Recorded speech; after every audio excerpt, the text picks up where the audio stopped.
திமுக ஆட்சியில் ஆளுநர் உரை தமிழக அரசு ரெடி பண்ணி கொடுக்கறத படிக்காமல் தவிர்க்கிறாங்க. ஆனால் இந்த ஆட்சியில் வந்து முழுமையாக படிச்சிருக்காங்க. என்ன கனெக்ஷன்றத உதயநிதி அவர்கள் கேள்வியாகவே எழுப்பியிருந்தார். 50 வருஷத்துக்கு முன்னாடி எம்ஜிஆருக்கும் சட்டசபையில் இதுதான் பண்ணாங்க. பாவீங்களா, இந்த கர்மாந்திரத்தை தான் 50 வருஷமாக பண்ணியிருந்தீங்களா? இதே தான் ட்ரெண்ட் இன்றைக்கும் பண்ணுறீங்களா? இன்னைக்கு இவங்க பாணியில் ஐட்டம் டான்ஸு குத்தாட்டம் போடுவாங்க அப்படின்னு பேசுகிறாரு. நீங்கள் தோத்துட்டீங்கங்க, ரொம்ப கேவலமாக தோத்துட்டீங்க. நீங்கள் ஒன்றுமே இல்லை, உங்கள் தலைவரே தோத்துட்டாரு. அதை ஏற்றுக்கணும். ஊடகங்கள்லாம் போயிட்டாங்க. இன்றைக்கி ஒரு நல்ல மாற்றம் வருது, நம்மளை மதிக்கிறாங்கன்னா போயிட்டாங்க. அவங்கள போய் கேவலப்படுத்துறது. நாங்கள் பார்த்து போட்ட பிச்சை நாங்கள் தான் அமுச்சு வச்சுருக்கோம். இப்படியே போட்டு வெளுத்துட்டாரா? என்ன நீங்கள் அமுச்சு வச்சிங்க? அப்போ உங்கள் ஓட்டில் காங்கிரஸ் ஓட்டு இல்லையா? சிபிஎம் சிபிஐ ஓட்டு இல்லையா? விடுதலை சிறுத்தைகள் ஓட்டு இல்லையா? இதெல்லாம் இல்லாமல் தான் நீங்கள் ஜெயிச்சிங்களா? இந்த கேள்வி அவங்க கேட்பாங்கல்ல. இப்போ முக ஸ்டாலின் அவர்கள் ஒவ்வொரு இடத்துலையும் என்ன சொல்கிறாங்கன்னா, தெரியாமல் மக்கள் ஓட்டு போட்டுட்டாங்க, அதனால தான் வந்து விஜய் அவர்கள் ஜெயிச்சிட்டாங்க அப்படின்றத சொல்லிட்டு இருக்காரு. இப்போ ஆதி காலத்துலேருந்து இதே தான். 77 தோத்தாங்கல்ல, அப்போவும் இதே ஜனங்களை திட்டினாங்க. இந்த நாட்டு மக்கள் நாசமாக போட்டுன்ற அளவுக்கு விட்டாங்க. இந்த மாதிரி பேசுகிறத மக்கள் பார்க்க இவர்களை ஒதுக்குறாங்க. ஏதாவது ஒரு இன்னும் இந்த ஆணவம் அழியில் பண்ணுற எண்ணம் தான் எல்லாருக்குமே இருக்குது. இப்போ ஜென்சி மாதிரி எப்படி டிஎம்கே கொண்டு வராங்களோ 2K ஏடிஎம்கே அப்படின்ற கான்செப்டை ஏடிஎம்கேவும் கொண்டு வந்திருக்காங்க. நீங்கள் இந்த 2K 3K எந்த கே எடுத்தாலும் பெருசாக செல்ஃப் எடுக்காது. இது பெரிய சிக்கலுங்க இது. இன்றைக்கும் திமுகவில் நீங்கள் பாருங்கள், ஜென்சி கூட்டம் அங்கே போய் உக்காந்துருக்கு, எல்லாம் வயசாந்தா உட்காந்து.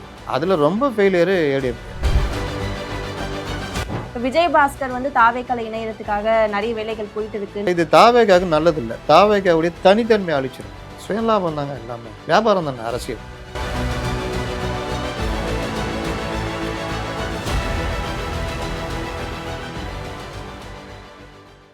C7 வாய்ஸ் நேயர்களுக்கு வணக்கம். இன்றைய நேர்காணலில் நம்மோடு இணைந்திருக்கிறார் பத்திரிகையாளர் திரு முத்தலிஃப் அவர்கள். வணக்கம் சார். வணக்கம். திமுக ஆட்சியில் ஆளுநர் உரை தமிழக அரசு ரெடி பண்ணி கொடுக்கறத படிக்காமல் தவிர்க்கிறாங்க. ஆனால் இந்த ஆட்சியில் வந்து முழுமையாக படிச்சிருக்காங்க. என்ன கனெக்ஷன்றத உதயநிதி அவர்கள் கேள்வியாகவே எழுப்பியிருந்தார். இதுதான் இவர்கள் கற்றுக்கிட்டு வந்தது. இந்த 10 வருஷமாக இதான் பண்ணுறது. எம்ஜிஆருக்கு நான் சொன்னேன்ல, அவ்வளோ பாடாப்படுத்தினாங்கன்னு. 50 வருஷத்துக்கு முன்னாடி எம்ஜிஆருக்கும் சட்டசபையில் இதுதான் பண்ணாங்க. அதை விகடன், அன்றைய விகடன், ஆனந்த விகடன் தலையங்கமாக எழுதியிருக்கு. இவரை வந்து நடிகர்னாங்க, சினிமா ஷூட்டிங்குன்னு சொன்னாங்க, எதிர்கட்சிகளை எதிர்கொள்வது என்பது வில்லன்களை தாக்குவதல்ல, இப்படிலாம் இதே மாதிரி அன்னைக்கு பேசிக்கிறாங்க இவங்க தாத்தாக்கள்.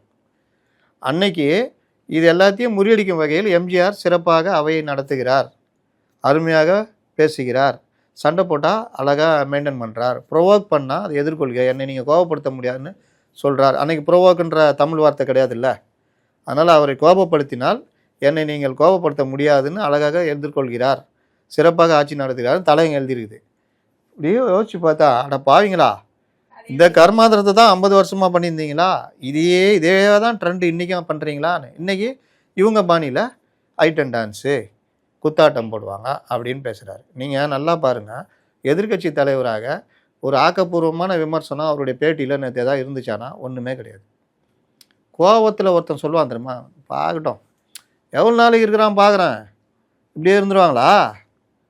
கார் வாங்கிட்டா என்னைக்காக நாள் ஆக்சிடென்ட் ஆகும் போகுமா? என்னமோ அப்படியே மாமியார் மருமகளும் அப்படியே ஒன்றாகிற மாதிரி காமிச்சிக்கிறாங்க. என்னைக்காக ஒரு நாள் அடிச்சிக்க மாட்டிங்களா? நாங்கள் பார்க்க தானே போகிறோம். அந்த ஆற்றாமை புலம்பல் தான் இருக்குது. நீங்கள் தோத்துட்டீங்கங்க, ரொம்ப கேவலமாக தோத்துட்டீங்க. நீங்கள் ஒன்றுமே இல்லை, உங்கள் தலைவரே தோத்துட்டாரு. புரியுதா? அதை ஏற்றுக்கணும். கூட இருக்கிறவங்களாம் போயிட்டாங்க. அவங்கள எவ்வளோ நாளாக எப்படி வச்சுருந்தீங்கன்னா, அப்பப்போ ஏதாவது சலுகை மாதிரி பண்ணிக்கிட்டு கூட வச்சுருந்தீங்க. அவங்களும் வேறு வழி இல்லாமல் கூட இருந்தாங்க. இன்றைக்கி ஒரு நல்ல மாற்றம் வருது, நம்மளை மதிக்கிறாங்கன்னா போயிட்டாங்க. அவங்கள போய் கேவலப்படுத்துறது. எங்ககிட்ட வாங்கி தின்னவங்க, எங்ககிட்ட இப்படி இருந்தவங்க, நாங்கள் பார்த்து போட்ட பிச்சை நாங்கள் தான் அமுச்சு வச்சுருக்கோம். இப்படியே போட்டு வெளுத்துட்டாரா? என்ன நீங்கள் அமுச்சு வச்சிங்க? என்ன அமுச்சு வச்சிங்க? நீங்கள் எதிர்கட்சி தலைவராக பண்ணுறீங்க, இந்த கட்சி இந்த ஆட்சி இப்படி நடக்குது, இந்த இடத்துல இப்படி சட்டம் ஒழுங்கு சரியில்லை, இத்தனை இது நடந்திருக்கு, அதெல்லாம் கேட்கலாம், தப்பே கிடையாது.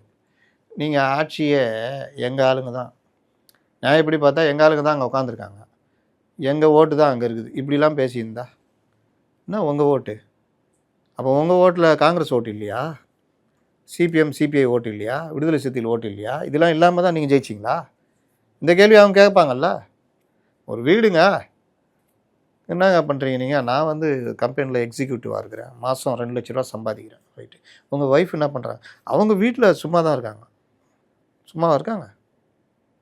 வீட்டு நிர்வாகத்தை பார்த்துக்கிறாங்க, மார்க்கெட் போகிறாங்க, மளிகை சாமான் வாங்குறது மற்ற எல்லாம் பார்த்துக்கிறாங்க, வீட்டை அழகாக வச்சுக்கிறதுக்கான எல்லா வேலையும் பண்ணுறாங்க, சமையல் செய்கிறாங்க, துணி துவைக்கிறாங்க, காய போட்டு எடுத்து மடித்து வைக்கிறாங்க, வீட்டை சுத்தமாக வச்சுக்கிறாங்க. நீ வந்து காலைல எனக்கு என்னென்னு கழட்டி போட்டு போகிற ட்ரெஸ்ஸுலேருந்து அலங்கோலப்படுத்தி போகிற எல்லாம் நீ ஈவினிங் வரும்போது நல்லபடியாக வீட்டை வச்சு பண்ணிக்கிறாங்க. உங்கள் சொந்தக்காரர்கள் மத்தியில் உங்களுக்கு ஒரு மரியாதையாக நீ இருக்கிறதுக்கான அனைத்து வேலைகளையும் பண்ணுறாங்க. எங்கே சும்மா இருக்காங்க? தெரியுதா? இந்த பேச்சு தான் நாங்கள் தான் இவங்கெல்லாம் வந்து எங்களால் தான் இவங்க அப்படின்றது. என்ன எங்களால் தான்? நீங்கள் ஒரு வீட்டில் ஒரு கணவன் வெளியில் போய் சம்பாதிக்கிறார், 2 லட்ச ரூபா சம்பாதிக்கிறான்னா மனைவி அதுக்கு ஈக்குவலாக அந்த குடும்பத்துக்கு உழைக்கிறாங்க, பார்த்துக்கிறாங்க. அப்போ 2 பேராலும் தானே இது. இப்போ இவங்க இல்லவே இல்லைன்னா அந்த வீடாக இருக்குமா? நீ 2 லட்ச ரூபா வச்சு டெய்லி நீ ஸ்விக்கி ஜொமேட்டோவில் சாப்பிட்டுன்னா உன் வயிறை கெடுத்துக்கிட்டு நீ ஹாஸ்பிட்டலில் கிடப்ப, வேலைக்கு போக முடியுமா? ட்ரெஸ்ஸை துவைப்பியா? நாளைக்கு துவைச்சிக்கலான்னு பேச்சுலர் வாழ்க்கை பார்த்துறீங்களா? நாளைக்கு துவைச்சிக்கலாம், நாளைக்கு அப்படியே கிடக்கும். அப்புறம் அதை துவைச்சி எடுத்து சாப்பாடு செய்ய மாட்டாங்க. இந்த மாதிரி வாழ்க்கை வாழ்ந்தால் அது வாழ்க்கையாக இருக்குமா? அப்போது நீங்கள் பெரிய கட்சி, ஆனால் அதை வச்சு ஜெயிக்க முடியாது. சின்ன சின்ன கட்சிகள்லாம் சேர்ந்து ஓட்டாகவும் மாறுறாங்க, உளவியல் ரீதியாகவும். இந்த கூட்டணி மத சார்பற்ற கூட்டணி, முஸ்லீம் இருக்குது, கம்யூனிஸ்ட்டுகள் இருக்காங்க, காங்கிரஸ், இப்படிலாம் சேர்ந்து நீங்கள் 45% வாங்கி ஆட்சி பிடிச்சிங்க. ஆனால் நீங்கள் என்ன சொல்கிறீங்க? எங்களால் தான் அப்படின்றீங்க. சரி, இனிமேல் பார்க்கத்தானே போகிறோம். இப்போ வந்து திமுக வந்து தனித்து விடப்பட்டிருக்காங்க அப்படின்ற விமர்சனம் தான் தொடர்ந்து வந்துட்டு இருக்கு. இப்போ மு.க. ஸ்டாலின் அவர்கள் ஒவ்வொரு இடத்துலையும் என்ன சொல்கிறாங்கன்னா, தெரியாம மக்கள் ஓட்டு போட்டுட்டாங்க, அதனால தான் வந்து விஜய் அவர்கள் ஜெயிச்சிட்டாங்க அப்படின்றத சொல்லிட்டு இருக்காரு. இப்போ வந்து இடைத்தேர்தல் வரப்போகுது. இது திமுகவுடைய நிலைப்பாடு எப்படி இருக்கும்? தாவேகா வந்து எந்த மாதிரியான ஒரு செயல்பாடு முன்னே இந்த மக்களை பேசுகிறாங்கல்ல, இதுவும் புதுசு இல்லை. ஆதி காலத்துலேருந்து இதே தான். 77 தோத்தாங்கல்ல, அப்போவும் இதே ஜனங்களை திட்டினாங்க. இந்த நாட்டு மக்கள் நாசமாக போட்டன்ற அளவுக்கு இது விட்டாங்க. இது ஏமாந்துட்டாங்க அப்படி இப்படின்னு. இது ஒவ்வொரு தடவும் தோக்கிற போதும் இது புலம்பல் இருந்துகிட்டே இருக்கும். மக்கள் வந்து துரைமுருகன் பேசுகிறாரு, சிறுபிள்ளைத்தனமாக அவர்கள் வாக்களிச்சிட்டாங்களாம். சரி, இந்த தடவை சிறுபிள்ளைத்தனமாக தாவேகா வேணும். போன தடவை 2021 ஊரே உங்களுக்கு போட்டுச்சு, அது என்ன பிள்ளைத்தனம்? சரி, ஊரே உங்களுக்கு போட்டப்போ நீங்கள் எவ்வளோ ஓட்டில் ஜெயிச்சிங்க? தப்பி பொழிச்சு 600 ஓட்டில் ஜெயிச்சார். இந்த தடவை தோற்று போயிட்டார். சிறுபிள்ளைத்தனமாக என்னமோ இவங்களாம் அப்படியே சேவையை செஞ்சு கலைச்சி போய் கிடக்குறாங்க. அப்படியே ஆள்றதுன்னா இவங்க மட்டும்தான், இவங்களுக்கு மட்டும்தான் வாய்ப்பு கொடுக்கணும், இவங்க மட்டும்தான் அரசால் பிறந்தவங்க, மற்றவங்கெல்லாம் ஒன்றுமே இல்லை. இந்த எண்ணம் தான் இவர்களை திரும்ப திரும்ப இந்த மாதிரி பேச வைக்குது. இந்த மாதிரி பேசுகிறத மக்கள் பார்க்க இவர்களை ஒதுக்குறாங்க. ஏதாவது ஒரு இன்னும் இந்த ஆணவம் அழியில் பண்ணுற எண்ணம் தான் எல்லாருக்குமே இருக்குது. இதுக்கு ஆதரவாக பத்திரிகையாளர் அவங்க இவங்களாம் வச்சுக்கிட்டு இந்த தொலைக்காட்சி டிபேட்னு ஒருத்தர் நடத்துகிறா. நம்ம இவனுக்கு எங்கேருந்தான் வரானுங்களோ, அந்த சிந்தனை எங்கேருந்தான் வந்து தெரில, வச்சுக்கின்னு கேட்டுக்கின்னு பார்ட்டி ஃபண்டுன்றாங்களே, ஏன் பார்ட்டியை பற்றி சொல்லலை, பார்ட்டி ஃபண்டுன்றாங்களே, இது அவனுக்கு தெரியாதா? என்ன நடந்துன்னே தெரியாதா? இதுக்கு மூட்டு கொடுக்கறதுக்கு இது ஒரு பார்ட்டு. இப்போ திமுகவுடைய எதிர்காலம் என்ன? எல்லாரும் போயாச்சு. 24% தான் இன்றைக்கி இருக்குது. இதை வச்சுக்கிட்டு ஒன்றும் பண்ண முடியாது. இதில் ஆற்றல் மிகு தலைவர்கள், ஒரு முறையான ஒரு அரசியலை கொண்டு போகிற தலைவர்கள், ஒரு எதிர்க்கட்சியாக செயல்பட்டு மக்களுடைய அபிமானத்தை ஈர்க்கின்ற எதுவுமே கிடையாது. இப்போவும் திரும்ப இவர்களுக்கு ஒரு பவர் இருக்குது. மக்கள் இன்னும் இவங்களை யாரையும் வெறுக்கலை. இன்றைக்கும் இவர்கள் பண்ணுற ஒவ்வொரு விஷயமும் மக்கள்கிட்ட ஒரு மரியாதையை கூட்டிகிட்டு போகுது இவங்ககிட்ட. அதில் வந்துட்டு இந்த மாதிரி விஷயங்கள், பைசா பெறாத விஷயங்களை வச்சு அடிச்சுக்கிட்டு இருந்தால் மக்கள் இன்னும் உங்களை எப்படி பார்ப்பாங்க? இதில் இடைத்தேர்தல் திமுகவுடைய எதிர்காலம்னா ஒன்றும் கிடையாது. மறைமுகமாக பாஜகவோட கைகோர்க்கிற வேலையை பண்ணிக்கிட்டு இருக்கிறாங்க. திமுக அதுக்கான வேலைகளை பண்ணிக்கிட்டு. அது 2 காரணம். ஒன்று, எதிர்காலத்தில் பிரதமர் வேட்பாளர்லேருந்து பல விஷயங்களை இவர்களுக்கு ஒரு கட்சி, தேசிய கட்சி தேவை. காங்கிரஸை சுத்தமாக ஒதுக்கியாச்சு. அதே மாதிரி காங்கிரஸ் வந்து கேரளாவில் செயல்பட்ட முறையில் வந்து பண்ண போகிறாங்க அப்படின்ற ஒரு விமர்சனத்தையும் முன் வச்சுட்டு வராங்களே சார். என்ன காரணம்? மத்தியில் வந்து திமுகவோட கூட்டணி, மாநிலத்தில் எதிர்ப்பு அப்படின்றத வந்து காங்கிரஸ் முன்னெடுக்கிறாங்க. ப. சிதம்பரம் கூட அவங்க முற்றிலுமாக போகலை அப்படின்றத கூட. அதுக்கு காரணம் என்னன்னா, பிஜேபியை எப்படி காங்கிரஸ் முக்து பாரத்னு பிஜேபி எடுக்கிறாங்களோ அதே மாதிரி பாஜகவை தமிழ்நாட்டில் வளர விடக்கூடாது அப்படின்னு காங்கிரஸும் ஒரு நிலைப்பாடு. அதில் திமுக வந்து பாஜகவோட போச்சுன்னா இவர்களால் பாஜக வளர்கிறதுக்கான வாய்ப்பு இருக்கும். அது தடுக்கணும். திமுகவும் இதுக்குள்ளே இழுத்துட்டு வந்தால் நமக்கு என்ன, திமுக உள்ளே இழுத்துட்டு வந்தால் போச்சு உங்களுக்கு. மத்திய பிரதேசம், ராஜஸ்தான், பீகார், இவர் சனாதன ஒழிப்பு பேசினார்ல, அதில் தானே போச்சு மத்திய பிரதேசமும் ராஜஸ்தானும். இன்னொரு திருந்தின பாடல இல்லை. திமுகவும் இதுக்குள்ளே வராது. அவர்களுக்கு இந்த இப்போலாம் இதெல்லாம் எடுக்கிறாங்கல்ல, இதெல்லாம் வழக்காக மாறும். அப்படி மாறுதுன்னா ஈடி ரைடு வராமல் இருக்குன்னா அவர்களுக்கு மத்திய அரசுடைய தயவு தேவை. மத்திய அரசுக்கு இப்போதைக்கு கூடுதல் எம்பிக்கள் தேவை சில மசோதாக்களுக்கு. அதுக்கு திமுகவை அவர்கள் கையில் எடுப்பாங்க. அதுதான் மத்திய அரசுடைய வேலையும். அப்போ அதிமுக இருக்க என்ன ஆகும்னா எல்லாம் ஒன்று சேருவாங்க. இன்றைக்கி மிகப்பெரிய சக்தியாக தாவேகா இருக்குது. அவர்கள்ட்ட இருக்கிற கூட்டணி பலம், மக்களுடைய செல்வாக்கு இதெல்லாம் சேர்த்திங்கன்னா கிட்டத்தட்ட 45% 50% இருக்காங்க. நீங்கள் எந்த தேர்தல் வந்தாலும் ஜெயிப்பாங்க. அப்போ இதை அடிக்கணும்னா நீங்கள் ஒன்று சேரணும். அந்த வேலையை ஏற்கனவே இவர்கள் வரக்கூடாதுன்றதுக்கு ஒன்று சேர்ந்தாங்க. அந்த முயற்சி எடுபடலை. இனி வருங்காலங்களில் கூட்டணி சேரத்துக்கு வாய்ப்பு இருக்குது. அதனால் திமுக இனி தனித்துவமாக இயங்க முடியாது. அப்படி இயங்கக்கூடிய தலைவர்கள் இப்போ யாரும் இல்லை. கலைஞர் மாதிரி தலைவர்கள் யாரும் இல்லை. எல்லாம் சுகர் பேஷண்ட்டுங்க. இவர்கள் ஜென்சின்னு உருட்டுறதும் காமெடி தான் இருக்குது. ஏன்னா ஜென்சின்றது ஒரு கான்செப்ட்.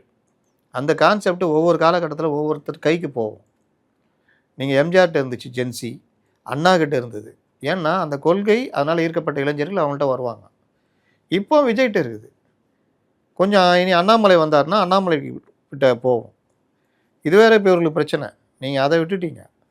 திமுக அதிமுக மட்டும் இல்லை, அண்ணாமலை அடுத்த மாதம் கட்சி ஆரம்பித்தான்னா அவருடைய வேகத்துக்கு அவர் வேகமாக அவருடைய அரசியலில் ஈர்ப்பார் மக்களையும் இளைஞர்களையும். அப்போ மேலும் இவர்களுக்கு சிக்கல் திமுக அதிமுக. இந்த சிக்கலும் புதுசாக இருக்குது. அதனால் அரசியல் களம் இப்படி தான் நகரும். அதே மாதிரி இப்போ ஜென்சி மாதிரி எப்படி டிஎம்கே கொண்டு வராங்களோ 2K ஏடிஎம்கே அப்படின்ற கான்செப்டை ஏடிஎம்கேவும் கொண்டு வந்திருக்காங்க. இப்போ அவங்களும் இளைஞர்களை சந்திச்சு கலகலப்பு படத்தில் சண்டை சீன் நடக்கும் கடைசியில் கிளைமேக்ஸில். அப்போ அந்த சந்தானம் ஒரு 3 பேரை கூட்டு வருவாப்பில். போய் அடி போவான். ஹலோ எங்கே போகிறீங்கன்னு. ஏய் நம்ம பங்கு 4 பேரை அடிப்போம். எல்லாம் நீங்கள் அடிக்கிற கதைலாம் எனக்கு தெரியும், நில்லுங்க. நமக்கு எவனாவது வருவான் ஏமாந்து அவனை வச்சு அடிப்போம் அப்படின்னு அப்படின்வாங்க. அந்த மாதிரி இன்றைக்கி ஜென்சி கின்சின்னு ஒரு சொல்லாடலை பயன்படுத்திட்டு ஜென்சி கூட்டம் அதுன்னு எங்கள் கூட்டம் போட்டு என்ன பண்ணிகிட்டு இருக்காங்கன்னா கடுமையாக விஜய் குடும்பத்தை இந்த மாதிரி விஷயங்கள்லாம் பேசுகிறாங்க. இது வந்து பெருசாக உங்களுக்கு ஜென்சின்றது வந்து நான் சொன்ன மாதிரி கான்செப்டு. யங்ஸ்டர்ஸு தெரிஞ்சோ தெரியாமலோ ஒரு மாற்றம் வேணும்னு விரும்புகிறான். அண்ணாமலைகிட்ட போனால், சீமான்கிட்ட போனால், கமல்ஹாசன்கிட்ட போனால் எல்லாருக்கும் அவன் ஆதரவு கொடுத்தான். இப்போது விஜய் கரெக்டுன்னு விஜய்கிட்ட வந்திருக்கிறான். எல்லா ஜென்சியும் வந்திருக்காங்கன்னா இல்லை இருக்குது. மற்றவர்களை நீங்கள் எப்படி கையில் எடுக்கிறீங்கன்னு அதில் ரொம்ப ஃபெயிலியரு ஏடிஎம்கே. இப்போ அண்ணாமலை வந்தார்னா அவர் ஒரு குறிப்பிட்ட ஜென்சியை கூப்பிடுவார். ஏன்னா அவருடைய அரசியலில் கொஞ்சம் வித்தியாசமாக இருக்கும். பிஜேபி வேறு இல்லை, அவர் க்ளீன் கிரவுண்ட், அவர் கிரவுண்டு கிளியராக இருக்குது. அதனால் நீங்கள் இந்த 2K 3K எந்த கே எடுத்தாலும் பெருசாக செல்ஃப் எடுக்காது. இது பெரிய சிக்கலுங்க. இது இன்றைக்கும் திமுகவில் நீங்கள் பாருங்கள், ஜென்சி கூட்டம்னுவான். அங்கே போய் உக்காந்துருக்கு எல்லாம் வயசாந்தான் உட்காந்துருக்கும். பேசுகிறது எல்லாம் பழைய அதே அறத பழசு மேட்டர் தான். கூடி விஜயை திட்டுறது, இந்த மாதிரி அரசியலாக அவர்களை தயார்படுத்தணும். என்ன பண்ணணுன்றதை பார்க்கணும். அந்த தெளிவை இப்போ இவங்கள்ட்ட இல்லை. இவர்களுக்கு இருக்கிறதெல்லாம் இப்போ கோவம். போச்சே ஆட்சி போச்சு. எப்படியா வந்தான் வந்துட்டு பாரு, அவன் இப்படி பண்ணுறான். எதை சொன்னாலும் எந்த பால் போட்டாலும் அடிக்கிறானுங்க. கோட்டு போட்டிருக்கோன்னு சொல்லி பார்த்தோம். கோட்டு போடுறதா என்ன பிரச்சனைன்னு கேட்குறாங்க, ஜனங்களே கேட்குறாங்க. அந்த ரமேஷ் இந்த ஆள் எல்லாம். அதனால் என்ன செய்யறதுன்னு தெரில, என்ன அரசியல் பண்ணணும்னு தெரியல. அவர்களுக்கு தெரிஞ்சதுன்னா திட்டுவோம், சொந்த வாழ்க்கை இழுத்து திட்டுவோம். ஒரு எதிர்க்கட்சி தலைவரே முதலமைச்சருடைய சொந்த வாழ்க்கை இழுத்து திட்டுறாரு. இது எப்படி கரெக்டாக இருக்கும்? இது எப்படி அரசியலாக இருக்கும்? அவரு சொன்னது அரசியல் ரீதியாக பார்க்குறேன் அப்பாவை காணும். ஏன்னா கொளத்தூரில் அவர் தோத்துட்டாரு. அதை கிண்டல் பண்ணி அவர் அரசியலாக சொல்கிறாரு. ஆனால் நீங்கள் அதுக்கு சொல்கிற பதில் என்ன வருது? அவருடைய சொந்த வாழ்க்கை இருந்து இதெல்லாம் என்ன ஆகும்னா கரூர் மேட்டர் மாதிரி ஆகும். திட்ட திண்டுக்கல் வைரக்கல்லாக மாறிடும். அதனால் ஒழுங்கான அரசியல் திமுக பண்ணுச்சுன்னா. சார் அதே மாதிரி இந்த குதிரை பேரமும் அதிகமாக பேசப்பட்டுட்டு வருது சார். அதிமுகவில் இருந்து போயிட்டு இருக்காங்க. இப்போ விஜயபாஸ்கர் வந்து தாவேக்கால இணையறதுக்காக நிறைய வேலைகள் போயிட்டு இருக்குன்றத வைக்கிறாங்க. அதுக்கான வாய்ப்பு இருக்கு. தாவேக்கா ஜெயிச்சது அதோடைய தனித்தன்மை இல்லைங்க. தாவேக்காக்குள்ள இந்த தப்பான வேலையை பண்ணுறாங்க. நீங்கள் வெளிக்கட்சியிலேருந்து வந்து அதிமுகவில் சேர்த்துரு. அதுலேயும் அந்த ஒரு ஆதவ அர்ஜுனா நாங்கள் தான் உண்மையான அதிமுகன்றார். அதிமுகவே 3வது இடத்துக்கு அமிச்சிட்டாங்க ஜனங்க. அதிமுகவும் திமுக வேணாம் தான் உங்களை சேர்த்துருக்காங்க. இல்லை நாங்கள் தான் உண்மையான அதிமுகன்றது, அதுலேருந்து கூப்பிட்டு சேர்க்கறது. தாவேகா ஒரு கட்சி ஜெயிச்சிருச்சு, கொஞ்சம் பேர் கூட்டணி சேர்த்து ஆட்சியும் பிடிச்சிட்டாங்க. இப்போ வந்து இந்த ஆட்சியை ஒழுங்காக கொண்டு போகணும், கரப்ஷன் இல்லாமல் கலெக்ஷன் இல்லாமல் கொண்டு போகணும்னு நினைக்கிற போது அதெல்லாம் பண்ணிட்டு இந்த ஆளை உள்ளே கூப்பிட்டிங்கன்னா தாவேகா அப்படி தனித்தன்மை போயிடும். இன்னொன்று, அவர்கள் வந்து உள்ளே உட்காடுறான், ஒரு மாவட்டத்துலேயும் ஏடிஎம்கே ஆட்கள் பெரிய ஆட்கள் வந்து உட்காடுறாங்கன்னா அந்த மாவட்ட செயலர் சாதாரண பையனாக இருப்பான், அவன் எப்போ வளருது? அப்போ நீங்களே உங்களை அறியாமல் தாவேகாவை அழிக்கிறீங்க, அந்த இடத்துல மீண்டும் ஒரு அதிமுக ஆளை உட்கார வைக்கிறீங்க. அப்போ மக்கள் எப்படி பார்ப்பாங்க? இதோடு சேர்ந்து ஆட்சியும் தப்பாக போச்சுன்னா 5 வருஷத்துலேயே முடிச்சு விட்ருவாங்க. அந்த இடத்துல ஒரு அண்ணாமலை வந்துடுவார். அதனால் இது தாவேகாவுக்கு நல்லதில்லை. தாவேகாவுடைய தனித்தன்மையை அழிச்சிரும். குதிரை பேரம்லாம் தேவையே இல்லை. ஒரு கட்சி ஜெயிச்சிச்சுன்னா அதை நோக்கி எல்லாம் ஓட தான் செய்வாங்க. அவங்களுடைய இது இந்த என்ன சொல்லுவாங்க, குளத்தில் தண்ணி இல்லை, கொக்கும் இல்லை, மீன் இல்லை. எங்கே குளத்தில் தண்ணி இருக்குதோ அதை நோக்கி அந்த பறவைங்க பறந்துடும். இது இயற்கை. அதனால் இது வந்து குதிரை பேரம்லாம் தேவையே இல்லை. அவன் சினிமா தேட்டரில் நிற்கிற மாதிரி நிற்கிறான், அவன் ஹவுஸ்ஃபுல்லான தேட்டரில் நிற்பான்ல. வெளியே காத்திருந்து அதை தான் சொல்கிறேன், கொள்கையை நிலைநாட்டணும், அந்த மக்களுக்கு சேவை செய்யணும், அதுக்காக நிற்கிறாங்க. சுயலாபம் தாங்க எல்லாமே, வியாபாரம் தானே அரசியல். இப்போ விஜயபாஸ்கர் தாவேகாவில் இணைகிறது உறுதியா சார்? விஜயபாஸ்கர் தான் கேட்கணும். அவரும் டிக்கெட் போட்டு வச்சிருக்காரு, போயிடுவார். தொடர்ந்து பல்வேறு அரசியல் தகவல்களை பகிர்ந்து கொண்டதுக்கு நன்றி சார்.